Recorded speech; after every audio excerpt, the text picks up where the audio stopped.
नमस्कार। रामा स्कूल के online classes में आपका हार्दिक स्वागत है। आज का जो हमारा टॉपिक रहेगा वो है बलबन। कल हमने रज़िया सुल्तान पढ़ लिया था, एकमात्र महिला सुल्तान जिसका गंभीर तरीके से विरोध किया गया था, लेकिन फिर भी उसने कोट व टोपी पुरुषों के समान पहनी। आज जो हम बात करेंगे वो है बलबन। तो सबसे पहले बात करते हैं बलबन का शासन कब से कब तक रहा। 1265 से लेके 1286 ईस्वी। कब से कब तक है? 1265 से 1286 ईस्वी। अब बात करते हैं कि इसने जो सबसे पहले किसका सामना करने के लिए कौन सा विभाग बनाया। एक तरह से जब ये राजा बना तो मंगोलों ने इस पर क्या किया? आक्रमण किया। तो जो मंगोलों की सेना ने क्या किया? आक्रमण इस पर अटैक किया।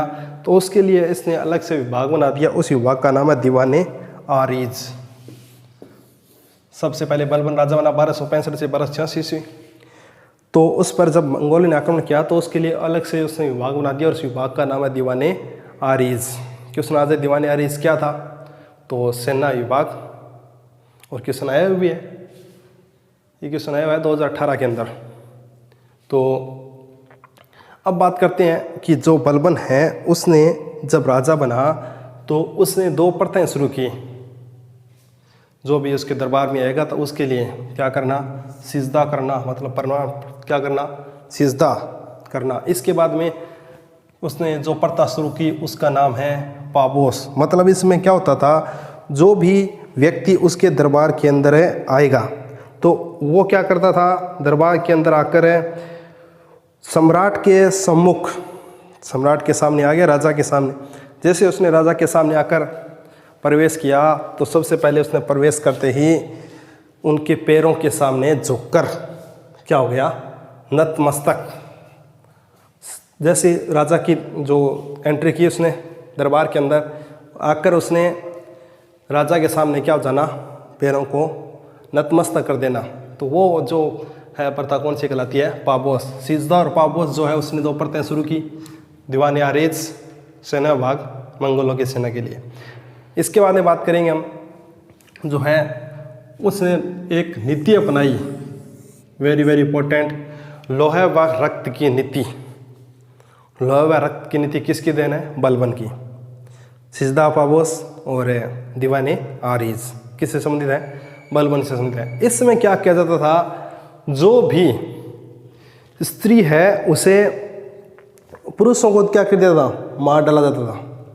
जो रक्त और लोहा की नीति है उसमें जितने भी हमारे सामने जो भी योद्धा हैं पुरुष के रूप में उन सभी को क्या कर दिया जाता? मार दिया जाता था। बाकी जो बच गई स्त्री और बच्चे, पुरुष को क्या कर दिया? मार दिया गया। लेकिन जो स्त्री व बच्चे जो बचे उनको क्या बना लिया जाता था? गुलाम बना लिया जाता था कोई भी कार्य करने के लिए। मतलब तो फिर ये नीति कौन सी होगी? लोह व रक्त की नीति। मतलब कोई भी किसी भी प्रकार की कोई दयालुता की भावना नहीं है, चाहे बच्चा हो चाहे महिला हो।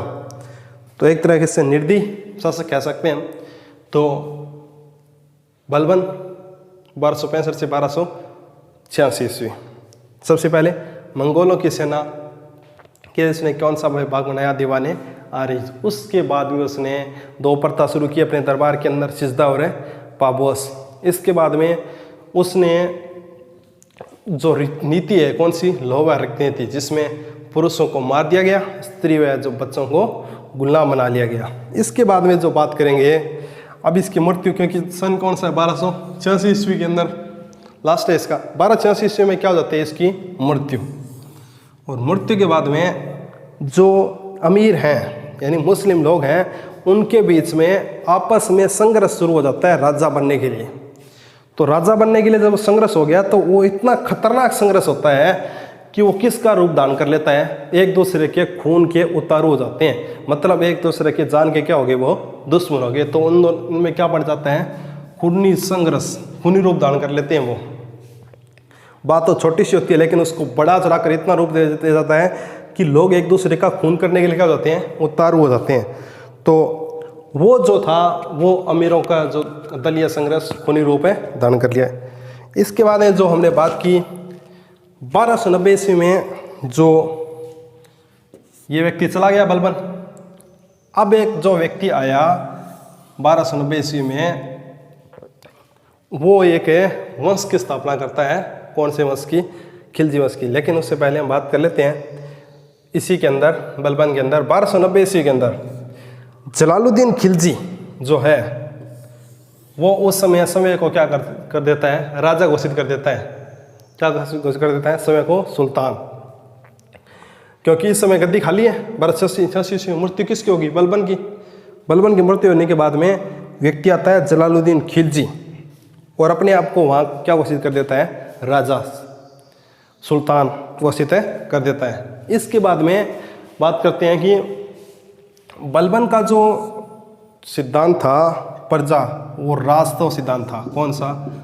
राजतव। मतलब वो कहता है कि जो भी जिसने भी व्यक्ति को भेजा ऊपर से, भगवान से, वो क्या है? राजा, और ईश्वर ने भेजा है उसे। मतलब है बलबन ने कहा कि जो ऊपर से भेजा गया राजा है वो ईश्वर का प्रतिनिधि है, मतलब ईश्वर का दूत है। वो किसने भेजा है उसे? भगवान ने भेजा है। ये बात किसने कही? ये बात कही बलबन ने। बलबन ने कहा कि जिस भी राजा को भेजा गया है वो किसके द्वारा भेजा गया है? ईश्वर, भगवान के द्वारा ही भेजा गया है। उसने दूत के रूप में उसे प्रजा के कार्यों को करने के लिए सौंपा है। तो उसका राजतव सिद्धांत बहुत ही क्या रहा है? प्रसिद्ध रहा है। अब वो किसके लिए प्रसिद्ध था? कठोर अनुशासन के लिए। जिस प्रकार स्कूल के अंदर कठोर अनुशासन रखा जाता है, उसी प्रकार उसके समय डाकुओं व चोरों का क्या दमन हो गया था। और जो कानून की व्यवस्था थी वो बहुत ही शांतिपूर्वक तरीके से चलती थी। क्यों चलती थी? क्योंकि उस समय किस प्रकार का अनुशासन था? कठोर अनुशासन। ये जो हमारा बलबन, देख रिपीट कर लेते हैं एक बार और। बलबन सन 1265 से लेके 1286। इसके बाद में पहली बात, सबसे पहले दीवाने आरीज, मंगोलों की सेना के लिए। इसके बाद में सिजदा व पाबोस। इसके बाद में हमने लोहा व रक्त की नीति। इसके बाद में जो बात की, इसकी मृत्यु कब होगी? 1286 ईस्वी में। 1286 ईस्वी में इसकी मृत्यु के बाद अमीरों के बीच में क्या शुरू हो गया? खूनी संघर्ष। इसके बाद हमने बात की कि जब 1286 में इसकी मृत्यु जाती है तो राजगद्दी खाली होगी। तो 1290 ईस्वी के अंदर जलालुद्दीन खिलजी आता है। वो अपने आप को क्या घोषित कर देता है? वहाँ का राजा घोषित कर देता है। और उसके बाद में जो बलबन का सिद्धांत है, राजतव सिद्धांत, वो काफ़ी प्रसिद्ध रहा है। उसने कहा कि राजा जो भेजा गया है वो ईश्वर के द्वारा भेजा गया है, ईश्वर के द्वारा प्रतिनिधि है, वो दूत के रूप में है। इसके बाद उसने कहा कि उसके दरबार के अंदर किस प्रकार का अनुशासन था? बहुत ही कठोर अनुशासन था। चोर व डाकुओं का दमन किया जाता था और यानी एक तरीके से उन्हें दबा दिया जाता था। मतलब शांति प्रिय व्यवस्था थी, कठोर। और जो प्रशासन की व्यवस्था है वो भी किस प्रकार से चलती थी? शांतिपूर्ण तरीके से चलती थी। अब जो आगे हम पढ़ेंगे कौन सा वंश है? खिलजी वंश। यहाँ इल्बरी वंश, यामिनी वंश, गुलाम वंश क्या हो जाता है? खत्म हो जाता है। कुतुबुद्दीन ऐबक से लेके बलबन तक। कुतुबुद्दीन ऐबक कल पढ़ा था हमने, कुतुब मीनार का निर्माण करवाया था। तो संत बख्तियार काकी इल्तुमिश ऐबक ने पूरा करवाया। इसके बाद हम बात करें खिलजी वंश की। तो सबसे पहले कब से कब तक? 1290 से लेकर 1320 ईस्वी तक किसने राज किया खिलजी वंश के? तो सबसे पहले बात कर लेते हैं, जिस प्रकार हमने गुलाम वंश का संस्थापक पढ़ा था कुतुबुद्दीन ऐबक, उसी प्रकार हम यहाँ पढ़ेंगे खिलजी वंश का संस्थापक कौन है? जलालुद्दीन खिलजी। खिलजी वंश का संस्थापक कौन है? जलालुद्दीन खिलजी। अब देखो, ये पता ही हमें 1290 में राजा बना है, समय को सुल्तान घोषित कर दिया था। तो 1290 से लेकर 1296 ईस्वी तक इसका क्या रहेगा? शासनकाल रहेगा।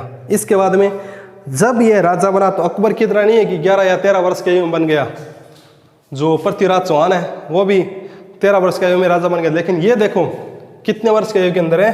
70 वर्ष की आयु के अंदर राजा बना था।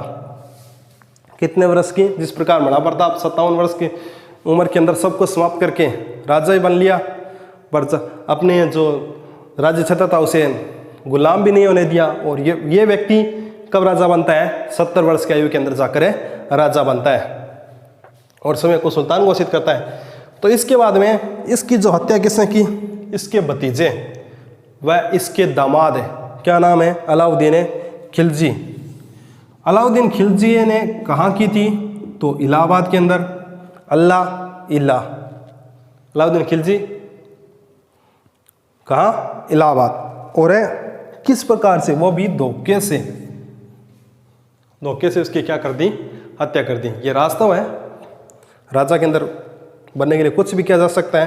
तो सबसे पहले बात की हमने खिलजी वंश 1290 से लेकर 1320 ईस्वी, 90 30 20। इसके बाद में सबसे पहले खिलजी वंश का संस्थापक की बात की हमने, कौन था, जलालुद्दीन खिलजी। जलालुद्दीन खिलजी कितने वर्ष के हुए में, 70 वर्ष के हुए में। 1290 से लेकर 1296 ईस्वी तक क्या बनता है, राजा बनता है। और इसकी हत्या किसके द्वारा की जाती है, अलाउद्दीन खिलजी के द्वारा, जो इसका क्या था, भतीजा भी था और इसका दामाद भी था।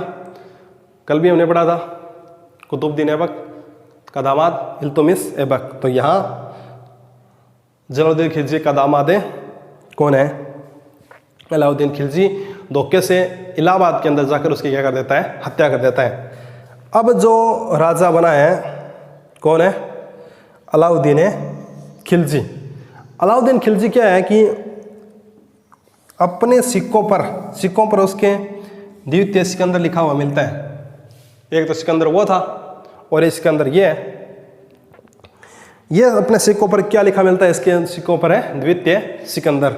इसके बाद में बात करें अलाउद्दीन खिलजी, पढ़ा होगा आपने 7वीं क्लास के अंदर आता है कि सबसे पहले हमीर रणथंभौर हमीरदेव चौहान जो था वो लगातार 17 युद्ध किए थे।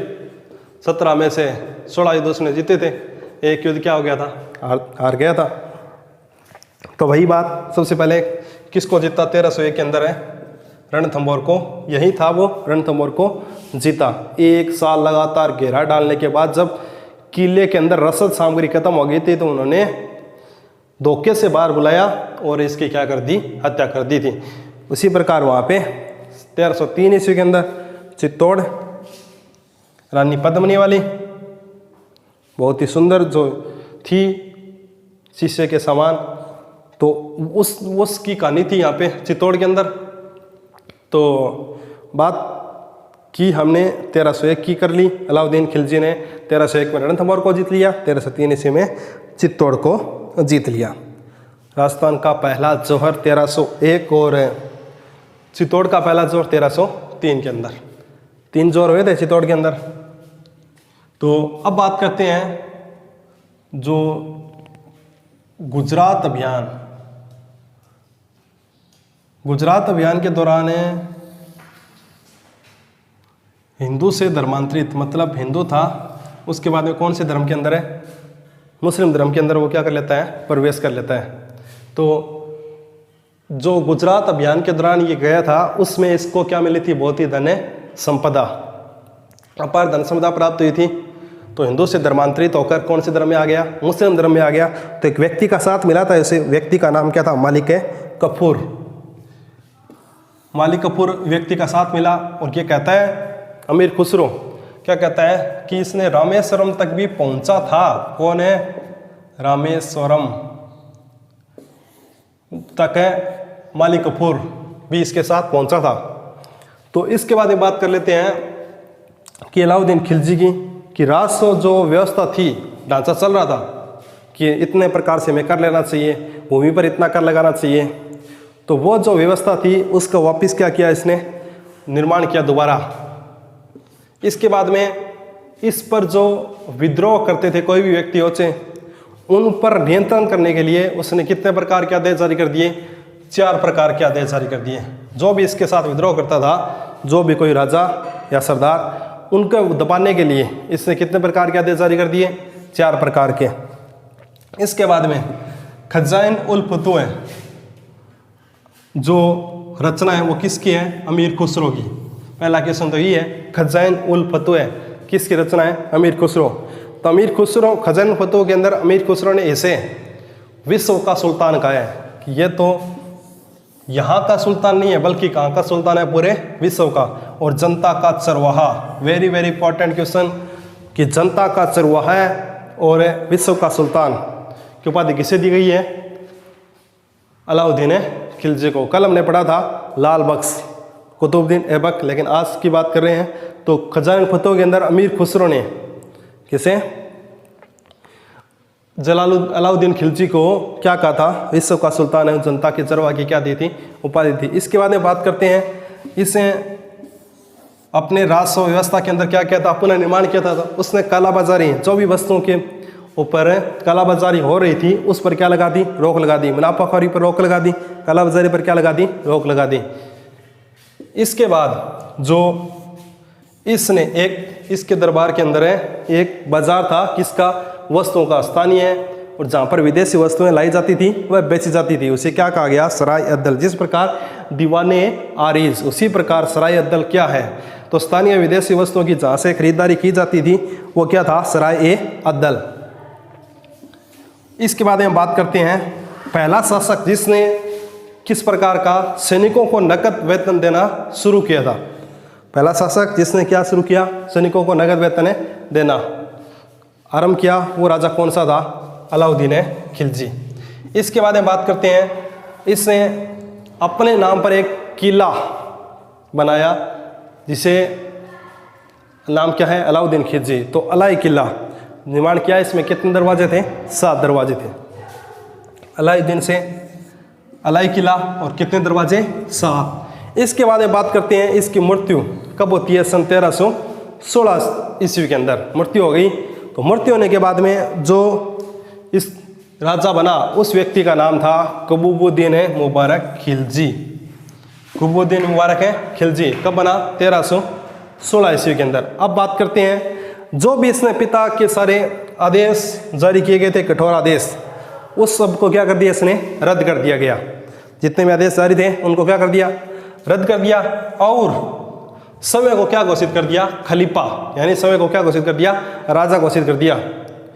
इसके बाद में इसने एक उपाधि धारण की, कौन सी? उल वासिक बिल्ला है। उल वासिक बिल्ला है, किसकी उपाधि है? इसी की, कुतुबुद्दीन मुबारक खिलजी की। इसके बाद बात करते हैं इस वंश का अंतिम शासक या फिर इसकी हत्या किसने की? तो नासिरुद्दीन खुसरो शाह ने इसकी क्या कर दी? हत्या कर दी, जो खिलजी वंश का क्या था? अंतिम शासक था। कल हम पढ़ेंगे तुगलक वंश।